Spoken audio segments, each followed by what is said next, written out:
예수님께서 복음을 전하실 때 외쳤던 그 음성 중에 이 시대에 딱 들어맞는 메시지가 있습니다. 누가복음 7장 32절 말씀인데, 비유하건대 아이들이 장터에 앉아 서로 불러 이르되 우리가 너희를 향하여 피리를 불어도 너희가 춤추지 않고 우리가 곡하여도 너희가 울지 아니하였다 함과 같도다 라는 메시지입니다. 이 말씀의 배경은 이렇습니다. 아이들이 장이 서지 않는 날에 장터에서 결혼식과 장례식 놀이를 하고 있었습니다. 그러면서 자기들끼리, 자, 우리가 피리를 불면 너희는 결혼식 때처럼 막 즐겁게 춤을 추는 거야. 그리고 너희들이 곡소리를 내면 우리가 장례식 때처럼 우리가 울 거야 라고 그렇게 약속을 정했습니다. 이렇게 정해놓고 결혼식 놀이를 한 아이들이 열심히 피리를 불었는데 다 같이 춤추면서 잔치처럼 즐겁게 즐겨야 하는데 장례식 놀이를 한 아이들이 전혀 반응하지 않습니다. 반대로 이번에는 장례식 놀이라는 아이들이 아이고 아이고 하는 그런 곡소리를 내기 시작했는데, 결혼식 놀이하는 아이들이 아까 너희도 우리가 피리를 불 때 춤추지 않았잖아 하면서 곡소리에 아무런 반응도 없고 울지도 않고 가만히 있는 그 모습을 주님께서 비유로 말씀해 주십니다. 이 비유의 대상은 누구일까요? 바로 유대인들과 유대 종교 지도자들을 이야기합니다. 생명을 살리는 영생의 복음이 들려도 그들은 춤추지 않았습니다. 예수 그리스도께서 십자가에 못 박히시며 감당하시는 대속의 죽음 앞에서도 그들은 가슴을 치고 옷을 찢으며 애통하지도 않았습니다. 이 시대도 그렇습니다. 마음이 냉랭하게 식어버린 시대가 되었다는 것입니다. 죄로 죽은 나를 살리는 복음의 나팔 소리가 온 세상에 울리도록 퍼지는데도 사람들은 기뻐 춤추지 않습니다. 온 우주의 창조주 예수님께서 나를 대신해서 십자가에서 죽으셨다는데 슬퍼하지도 않습니다. 그러면서 그 희생을 생각하지도 않고 그 희생에 감사하지도 않고 그 사랑에 감격하지도 않습니다. 그래서 주님은 냉랭한 가슴을 가진 사람들을 향해서 말씀하십니다. 마가복음 8장 18절 말씀에 너희가 눈이 있어도 보지 못하며 귀가 있어도 듣지 못하느냐, 또 기억하지 못하느냐. 생명의 빛이 밝게 빛나고 있지만 눈을 감고 있으니 볼 수 없고, 생명의 복음이 선포되어지는데도 귀를 닫아버리니 들을 수 없어서 복음에 전혀 반응하지 않는 시대가 바로 지금이라고 할 수 있습니다.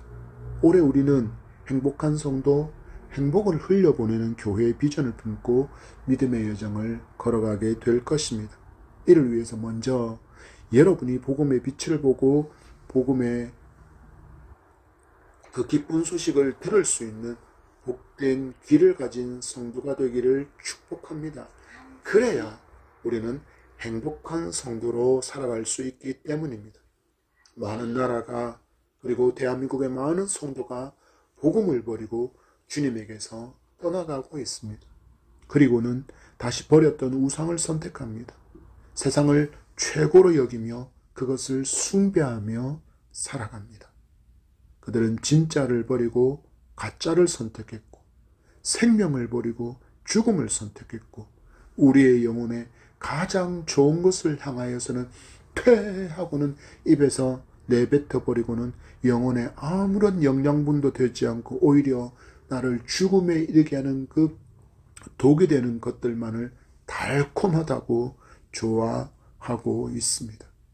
이 시대를 향해, 그리고 우리를 향해 주님께서 말씀하십니다. 실로암 못에 가서 씻으라. 여러분, 하나님의 생명의 빛이 보이지 않습니까? 생명의 복음이 들리지 않습니까? 그렇다면 오늘 주신 말씀을 받고 눈과 귀가 활짝 열리는 풍성한 은혜를 경험할 수 있기를 축복합니다. 그 소리가 들리고 그 빛을 보게 될 때 우리는 행복한 성도로 살아갈 수 있습니다. 다른 사람이 아니라 바로 여러분 각자가 이 은혜를 경험해서 예수님만으로 충분하다 고백할 수 있는 행복한 성도가 되기를 축복합니다. 주신 9절의 말씀입니다. 같이 읽겠습니다. 시작. 이 말씀을 하시고 땅에 침을 뱉어 진흙을 이겨 그의 눈에 바르시고. 아멘. 이 사람이 누구입니까? 1절 보십시오. 예수께서 길을 가실 때 날 때부터 맹인된 사람. 이 사람이 누구라고요? 날 때부터 맹인된 사람. 곧 아무런 소망이 없이 살아가는 한 사람을 주님께서 만나주셨다라는 것입니다. 이 사람을 향해서 지나는 사람마다 긍휼히 여기기보다는 부모의 죄 때문에, 자기의 죄 때문에 하나님께 저주받아서 살고 있는 사람이라고 경멸하고 조롱받았던 사람이 바로 이 맹인입니다. 태어날 때부터 볼 수 없는 사람, 모든 것이 어둠뿐인 세상에 살던 사람입니다. 그런 그에게 세상의 빛으로 오신 예수님께서 찾아와 주셨습니다. 여러분, 주님께서 이처럼 찾아와 주신 것이 은혜이고 사랑이며 하나님의 긍휼임을 믿으시기 바랍니다.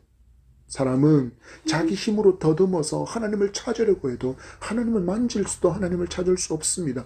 왜일까요? 하나님은 거룩하신 분이시고 인간은 죄를 가지고 있기 때문입니다. 그래서 죄를 가진 인간은 하나님께 나아갈 수 없습니다. 그래서 하나님이 무엇을 하십니까? 하나님은 이 죄의 문제를 해결하시려고 당신의 아들 예수 그리스도를 이 땅에 보내신 것입니다. 요한은 이 하나님의 사랑을 요한 1서를 통해서 이렇게 말합니다. 요한 1서 4장 9절 말씀에 하나님의 사랑이 우리에게 이렇게 나타난 바 되었으니 하나님의 자기의 독생자를 세상에 보내심은 그로 말미암아 우리를 살리려 하심이라. 아멘. 하나님께서 당신의 아들 예수 그리스도를 이 땅에 보내신 이유가 우리를 살리게 하기 위한 목적으로 보내셨다라고, 그 사랑 때문에, 그 은총 때문에, 그 긍휼 때문에 예수 그리스도께서 이 땅에 오셨다라는 것입니다. 그리고 예수 그리스도를 통하여 하나님 당신을 우리에게 보여주셨다라는 것입니다. 하나님께서 우리에게 당신을 나타내 주시지 않으면 인간은 결코 하나님을 찾지 못합니다. 그래서 인간이 선택하는 가장 어리석은 방법이 무엇입니까? 바로 하나님께서 만드신 피조물을 하나님 자리에 올려두고는 하나님처럼 섬기는 것입니다. 아담 이후로 인간은 이렇게 살았습니다. 예수님께서 오시기 전까지 그들은 죄를 가진 채 신이라고 불리는 존재 앞에 나가도 죽지 않는 그 하나님을 대신하는 그 어떤 것을 하나님처럼 신으로 삼아 섬기고 살아왔다라는 것입니다. 우리는 예외입니까? 아닙니다. 우리도 예수님 믿기 전에 이렇게 살았습니다. 절에 가기도 하고 무당을 찾아다니기도 하고 집안에 이상한 제단을 만들어 두고는 비나이다 비나이다 그러며 살아왔습니다. 이렇게 살았던 우리에게 어떤 일이 일어났습니까? 오늘 맹인을 찾아와 주신 것처럼 주님께서 우리를 먼저 찾아와 주셨습니다. 아멘이십니까? 내가 먼저 주님을 찾은 것이 아니라 주님이 먼저 나를 찾아와 주셨다라고, 그리고 나를 만나 주셨다라는 것입니다. 어둠에 살던 나에게 모든 것이 절망이고 고통이고 슬픔이 든 세상에서 하나님의 아름다움을 볼 수 있는 빛의 세상이 예수께서 오심으로 말미암아 열리게 되었다라는 것입니다. 이렇게 우리를 찾아와서 어둠을 밝혀주시는 주님께서 맹인의 눈을 밝혀주시는 장면을 우리에게 보여주십니다. 주님 말씀하십니다. 내가 세상의 빛이다. 아멘. 내가 세상의 빛이다. 5절 말씀에서 분명히 말씀하십니다. 내가 세상에 있는 동에는 내가 세상의 빛이다. 아멘. 이 말씀을 하신 후에 어떻게 하십니까? 땅에 침을 뱉으시고 진흙을 이겨 맹인의 눈에 바르셨다라고 그것을 요한은 기록하고 있습니다. 지금까지 보아왔던 예수님이라면 말씀으로 혹은 안수하셔서 당장 눈을 뜨게 하실 수 있는 전능의 주님이심에도 불구하고 주님은 구태여 이렇게 고개를 갸우뚱거리게 만드는 번거로운 단계를 거치면서 왜 이 맹인의 눈을 뜨게 하시려고 하고 계신 걸까요? 중요한 게 있습니다. 지금 너에게 말하고 너의 눈을 뜨게 하는 이가 누군지를 알아야 한다는 것을 강조하기 위한 하나의 행동이었다는 것을 성도는 분명히 기억해야 합니다. 여러분, 지금 예수님께서 치료하라는 사람은 맹인입니다. 그것도 날 때부터 맹인, 볼 수 있는 일이 불가능한 사람이었다라는 것입니다. 여러분, 보이지 않는 것만으로 얼마나 답답한 인생을 살아왔겠습니까? 그런데 예수님이 뭘 하십니까? 그 보이지 않는 그 답답함, 그 눈 위에 땅의 흙으로 침을 이겨서 진흙을 만들고 그 위에 더 답답하게 붙여버리십니다. 여러분, 우리도 신앙생활 속에서 이런 일을 만날 때가 많지 않습니까? 예수님을 믿으면 그 순간부터 내 인생에는 형통과 평안만이 있기를 기대하지만 실상 우리의 삶은 그러지 않을 때가 더 많습니다. 그래서 우리가 뭘 합니까? 열심히 기도합니다. 그런데 웬걸 기도하는 것도 더 큰 어려움도 환란이 또 찾아옵니다. 그러면 또 어떻게 합니까? 더 열심히 뜨겁게 기도합니다. 이것이 한국 성도들의 특징 중에 하나입니다. 뭐라고 말합니까? 도와달라고, 살려달라고, 고쳐달라고, 문제를 해결해달라고 부르짖어 눈물을 흘리며 기도합니다. 그렇게 부르짖어 기도하면서 내 앞을 가로막고 있는 산이 사라지기를 기대합니다. 그리고 기도하고 기대했던 것처럼 가로막고 있던 산이 사라지면 우리는 그때 무엇을 크게 자랑할까요? 바로 내게 일어난 기적을 크게 자랑합니다. 여러분 잘 생각해 보시겠습니까? 여러분 하나님이 누구이십니까? 말씀으로 온 우주를 창조하신 하나님이십니다. 나를 창조하신 분이십니다. 불가능한 분이십니다. 그렇다면 산이 사라지는 것은 우리에게는 기적이지만 하나님께는 무엇입니까? 지극히 당연한 일입니다. 당신이 모든 것의 주인이기에 그 모든 것들은 하나님의 명령에 순종할 수밖에 없습니다. 여러분 놓치지 말아야 합니다. 내게 일어난 기적이 아니라 기적을 당연히 행하시는 말씀의 주님을 더 주목하시기 바랍니다. 여러분, 우리가 하는 간증의 주인공은 병나음이 주제가 되면 안 된다는 이야기입니다. 어려움의 해결이 아니라 당연히 그 모든 일을 당연히 행하실 수 있는 하나님만이 주인공이어야 한다는 것을 기억하시기 바랍니다. 맹인의 입장에서는 눈을 뜨고 싶다고 해서 절대로 눈 뜰 수 없는 그 불가능을 마주했는데 그 불가능에 또 하나의 불가능을 더하신 듯한 그 주님의 행동이 이해가 되지 않았을 수도 있습니다.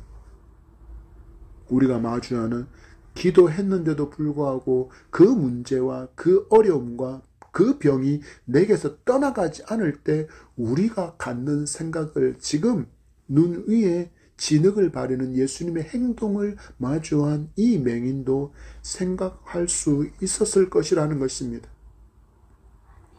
그러나 주님은 맹인에게 눈을 뜨는 것보다 더 주목하시기를 원하는 게 있습니다. 바로 말씀하시고 눈을 뜨게 하시는 그 주님을 주목하기를 원하셨다라는 것입니다.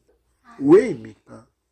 눈을 뜨게 되는 것으로 인해서 큰 기쁨을 얻게는 하겠지만 예수님이 없으면 영원히 망하는 인생이 될 것이기 때문입니다. 우리는 성경에서 부활을 경험한 한 사람을 아주 잘 알고 있습니다. 바로 마리아와 마르다의 오라비였던 나사로입니다. 나사로가 묻힌 돌무덤에 돌을 굴려 놓으라고 말씀하실 때 그들이 뭐라고 이야기합니까? 주님, 부패해서 냄새가 납니다. 그런 상태입니다. 즉 우리 주님이 뭘 하셔도 우리 오빠가 썩어있는 오빠가 살아 돌아올 길은 없습니다. 라고 그 주님을 말렸던 동생들, 그 바로 나사로가 주님의 음성 앞에 순종합니다. 주님 말씀하셨습니다. 나사로야 나오라. 그 주님의 음성에 순종해서 수족을 도며매고 있던 그 모습 그대로 살아서 걸어 나왔습니다. 그랬더니 그 장면을 본 사람들의 반응을 요한은 11장에서 이렇게 기록하고 있습니다. 11장 45절 말씀에 마리아에게 와서 예수께서 하신 일을 본 많은 유대인이 그를 믿었으나 뭐라고 기록하고 있습니까? 나사로가 살아나오는 모습을 본 많은 유대인들이 믿었으나 라고 기록하고 있습니다. 이렇게 부활을 눈으로 직접 못 보았던 그들이 믿었으나 결국 그들은 무엇을 합니까? 예수님을 십자가에 죽이라고 외쳤습니다. 그리고 예수님을 정말 십자가에 못 박아서 죽게 만들었습니다. 왜 그렇게 할까요? 부활에 일하는 놀라운 기적을 눈으로 봤으면서 오직 하나님만이 하실 수 있는 그 생명의 역사를 눈으로 보았는데 왜 저들은 부활의 기적을 보여주신 주님을 죽여버립니까? 이유는 하나입니다. 그들은 예수님을 메시아로 믿지 않았기 때문입니다. 여러분, 그 증거가 어디에 있습니까? 마태복음 16장 13절과 14절에 기록되어 있습니다. 찾아서 같이 읽겠습니다. 시작. 예수께서 빌립보 가이사랴 지방에 이르러 제자들에게 물어 이르시되 사람들이 인자를 누구라 하느냐? 이르되 더러는 세례 요한, 더러는 엘리야, 어떤 이는 예레미야나 선지자 중에 하나라 하나이다. 아멘. 그들은 예수님을 향하여 메시아라고 부르지 않습니다. 그들은 뭐라고 부릅니까? 유대인들은 예수님을 바라보며 그저 놀라운 기적을 베푸는 살아난 세례 요한, 혹은 살아난 엘리야, 살아난 예레미야, 살아난 선지자 중에 한 사람으로만 여겼다라고 성경은 기록하고 있습니다. 어느새 그들이 경험했던 모든 주님께서 행하신 놀라운 기적은 기억적 건너편으로 사라지고 말았다라는 것입니다. 이처럼 영적 맹인인 유대인과 같았던 우리가 하나님의 은혜로 눈을 뜨게 되었고, 그래서 그동안 눈으로 보면서도 깨닫지 못했던 자연과 모든 우주를 바라보면서 이제는 우리가 하나님의 걸작품이라고 고백할 수 있고 찬양할 수 있게 된 것은 내게 일어난 가장 놀라운 기적이며 은혜임을 믿으시기 바랍니다. 여러분, 봄이면 꽃놀이, 가을이면 단풍놀이, 겨울이면 겨울에 설경을 펼쳐지는 자연 한가운데 있으면서도 하나님을 전혀 인지하지도 못했던 영적 맹인된 우리가 그 놀라운 은혜로 말미암아 이제는 모든 세계의 창조주가 바로 성경에 기록되어진 하나님이라는 생명의 진리를 알게 된 것은 그 어떤 것과도 비교할 수 없는, 바꿀 수 없는 가장 가치 있는 것이라는, 그것이 내게 복음이라는 것을 믿어야 성도는 행복한 성도로 살아갈 수 있습니다. 그래야만 세상의 모든 것이 결핍되어도 나에게 예수 그리스도만 있으면 우리는 행복한 사람임을 믿고 예수로 만족하고 예수로 행복하고 예수로 즐거운 성도로 살아갈 수 있음을 믿으시기 바랍니다. 그런 여러분의 믿음이 되기를 축복합니다. 7절의 말씀입니다. 시작. 이르시되 실로암 못에 가서 씻으라 하시니, 실로암은 번역하면 보냄을 받았다는 뜻이라. 이에 가서 씻고 밝은 눈으로 왔더라. 아멘. 여러분, 맹인에게 순종의 믿음이 요구되어지는 말씀이 주님의 음성을 통하여 들려지고 있습니다. 말씀하십니다. 실로암 못에 가서 씻으라 하시니. 여러분, 맹인은 거지라고 성경은 기록하고 있습니다. 그러면 구걸을 하던 사람인 이가 예수님에 대한 소문을 들었다라는 것은 너무나도 당연한 일이 아닐까요? 예수님에 대한 소문을 너무나도 많이 들어왔을 것입니다. 예수라는 선지자가 나타났는데 병든 자를 말씀으로 고치셨다더라. 예수께서 안수하시니 안전뱅이가 벌떡 일어나서 누워있던 자리를 다 챙겨 들고 걷고 춤추며 찬양하며 하나님께 영광을 돌렸다더라. 오병이어로 5,000명을 먹이셨다더라. 혈루병으로 죽음을 앞둔 여인이 예수님의 겉옷을 만졌는데 깨끗하게 나음을 받았다더라. 이런 카더라는 소문을 그 앞을 지나가는 수많은 사람들이 쑥덕 수근수근거리며 등장하는 그 예수의 이름을 분명히 그도 들어서 알고 있을 것입니다. 이런 소문을 들어왔는데 그 소문의 주인공이신 예수님이 자기를 찾아오신 것입니다. 내게 기적이 일어나서 그동안 어둠에 갇혀있던 그 모든 것을 벗어날 수 있는 광명의 세상을 볼 수 있게 되기를 기대하는 것은 인간으로서, 병든 자로서, 눈먼 자로서 너무나도 당연한 기대일 것입니다. 그런데 자기를 찾아오신 주님이 맹인인 자기의 눈에다가 진흙을 이겨 바릅니다. 아예 그 모든 기대를 꺾어버리는 듯한 행동을 하시는 주님이 이해되지 않았을 수도 있습니다. 그렇지만 맹인은 주님의 음성에 순종하기를 선택합니다. 여러분이 당장 지금 눈을 뜨지 않고 눈을 감은 채로 이 공간을 벗어나서, 아니 여러분이 살고 있는 집에서, 여러분들의 안방에서 눈을 감은 채로 그렇게 화장실을 가는 것만, 그 길만 한번 생각해 보시겠습니까? 누군가가 인도해 주지 않으면 여기에 쿵 저기에 쿵 발가락을 찍기도 하고 그 고통에 눈물도 찔끔하지 않겠습니까? 여러분, 마찬가지입니다. 맹인은 날 때부터 맹인이라고 성경은 기록하고 있습니다. 아무리 익숙해져 있다 할지라도 우리는 실로암에서 그 실로암 못으로 가는 길이, 맹인이 있는 그 자리에서, 맹인이 구걸하던 그 자리에서 실로암으로 가는 길이 어느 정도의 거리였는지 우리는 정확하게는 알 수 없지만 결코 쉬운 일이 아니었습니다. 무언가 위험한 일이 있기 때문에 그것에 더한 것들이 있을 수 있었지 않겠습니까? 여러분 생각해 보십시오. 그는 눈이 보이지 않습니다. 그래서 길가에 앉아서 구걸하면서 연명했던 사람입니다. 그를 보면서 지나가는 사람마다 하나님께 죄를 지어서 저주를 받은 사람이라고 경멸당하던 사람이 바로 이 사람입니다. 그런데 그가 지나가는 모습을 보니 우스꽝스럽습니다. 보이지 않는 그 눈에다가 진흙을 덕지 바르고 걸어가는 모습을 보았기 때문입니다. 뭐라고 생각했을까요? 돈을 구걸하기 위해서 새로운 시도를 하는가 하면서 조롱하지 않았겠습니까? 그런데 맹인은 그 길을 주님의 음성인 실로암 못에 가서 씻으라는 말씀만을 기억하며 한 걸음 내딛습니다. 여러분, 성도가 누구입니까? 예수 그리스도를 구주로 고백한 사람입니다. 그렇다면 우리의 삶도 이러해야 하지 않겠습니까? 세상 사람들이 바라보며 조롱합니다. 미련하다, 어리석다, 바보 같아. 그렇게 조롱하는 소리가 나의 앞뒤에서 들리는 세상 속에 우리는 살아가지만 우리는 주님의 말씀만을 굳게 붙들고 걸어가는 순종이 필요합니다. 주님의 말씀을 따라가는 삶이야말로 하나님께서 인정하시고 칭찬하시고 나중에 상 주실 길이기 때문입니다. 여러분의 삶에 여러분이 기대하는 것들이 일어나지 않아도, 아니 그 기대하는 것이 아니라 때로는 어려움과 실패가 있어도 우리가 말씀을 굳게 붙들고 전진할 수 있는 믿음의 성도가 되기를, 이 맹인 같은 믿음의 순종의 사람이 되기를 축복합니다.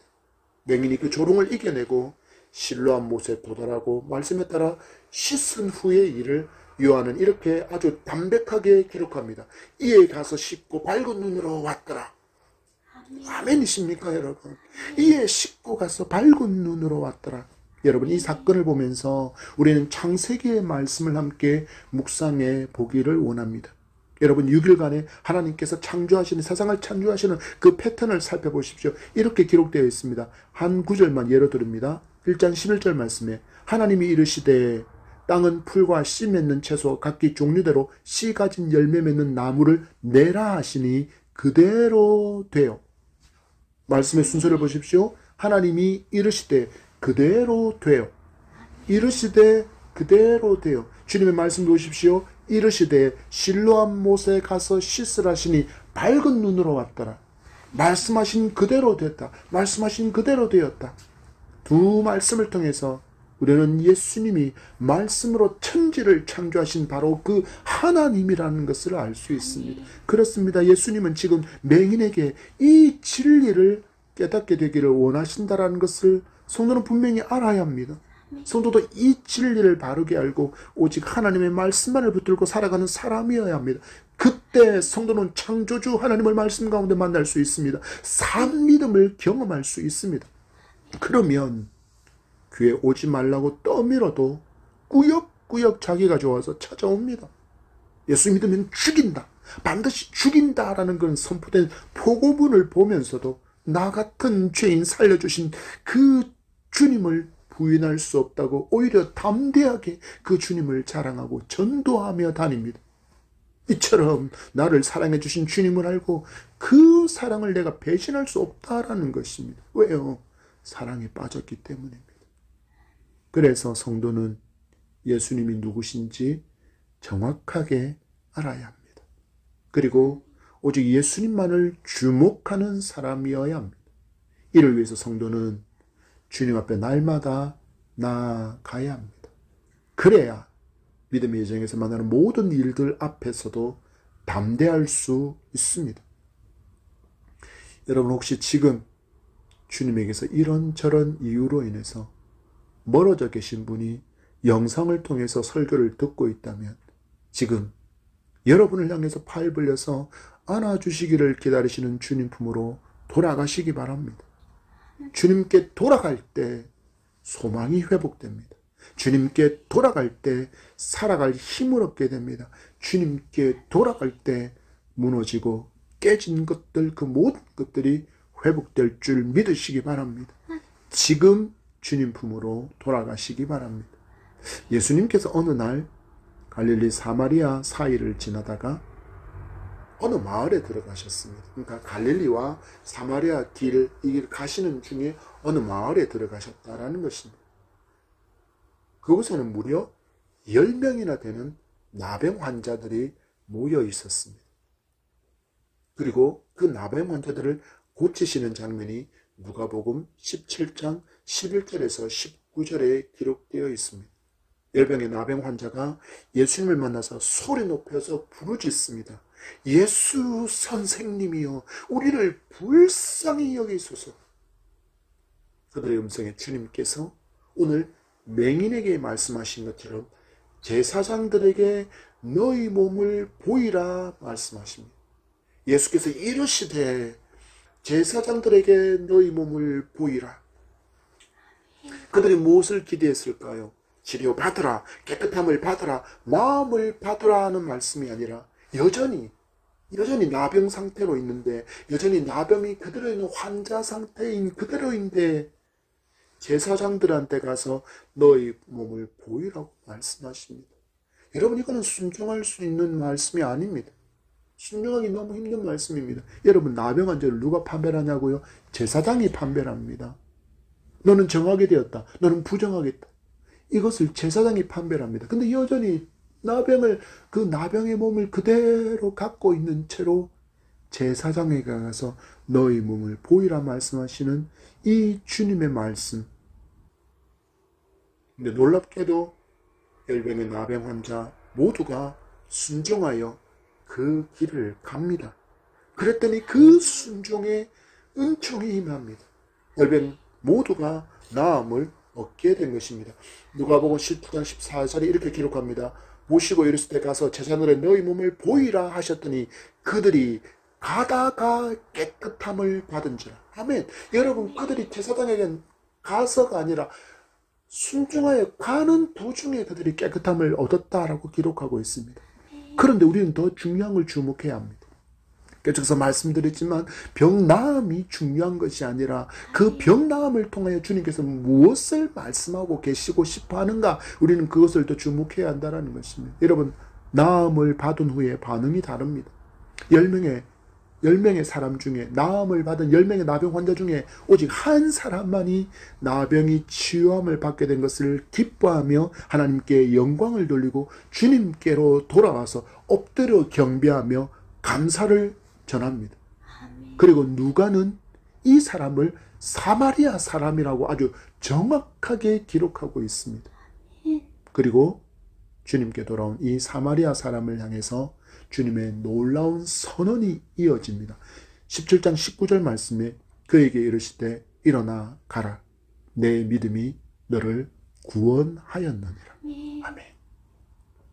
여러분, 기적을 경험하는 것도 믿음 가운데 너무나도 소중한 일이지만 기적을 경험한다고 해도 결국 모든 인류는 죄로 말미암아 육체의 죽음을 맞이한다라는 것을 잊지 말아야 합니다.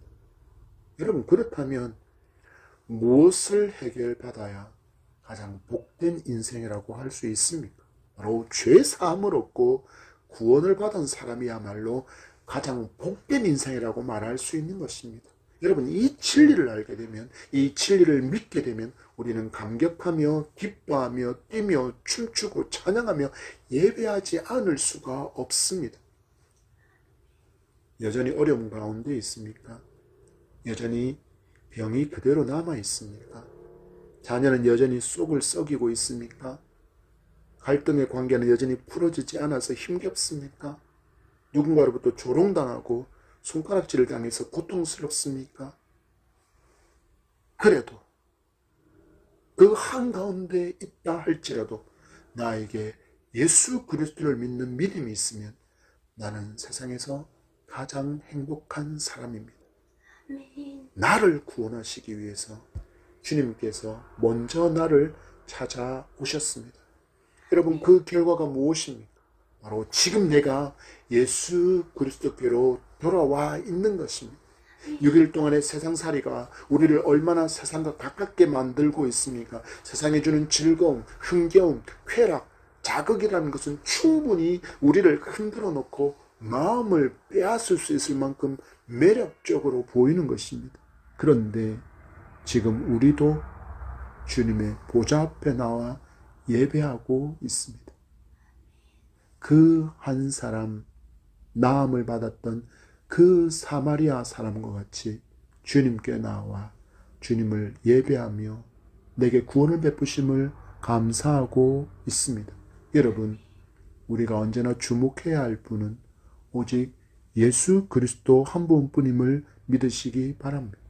그러면 우리는 더욱 주님과 깊은 사랑에 빠져서 그 품 안에서 참된 만족과 안식을 누리며 살아가는 행복한 성도로 살아갈 수 있게 될 줄 믿습니다. 말씀을 맺습니다. 믿음은 때로는 우리의 상식 밖의 영역까지도 믿음으로 수용할 것을 요구합니다. 이것이 가능할 수 있는 길은 바울처럼 내가 죽어야만 일어나게 된다는 것을 성도는 알아야 합니다. 자기 죽음과 자기 부인으로 나의 바닥 저 끝까지 잘 비어져 있어야만 주님으로 충분히 흘러 넘치도록 채워짐을 경험할 수 있음을 믿으시기 바랍니다. 이것은 회개함으로 얻게 되어집니다. 채워짐을 위해서는 회개가 늘 있어야 함을 믿으시기 바랍니다. 하나님이 거룩하시기 때문입니다. 예수님께서, 성령 하나님께서 거룩하시기 때문에 우리가 죄를 가지고서는 그분이 우리에게 오실 수 없기 때문에 우리는 회개해야만 그 채워짐을 경험할 수 있습니다. 그리고 이 비워진 곳에, 이 회개함으로 깨끗하게 소재되어진 그곳에 오직 하나님의 말씀으로만, 그리고 예수 그리스도로만 가득히 채우시기 바랍니다.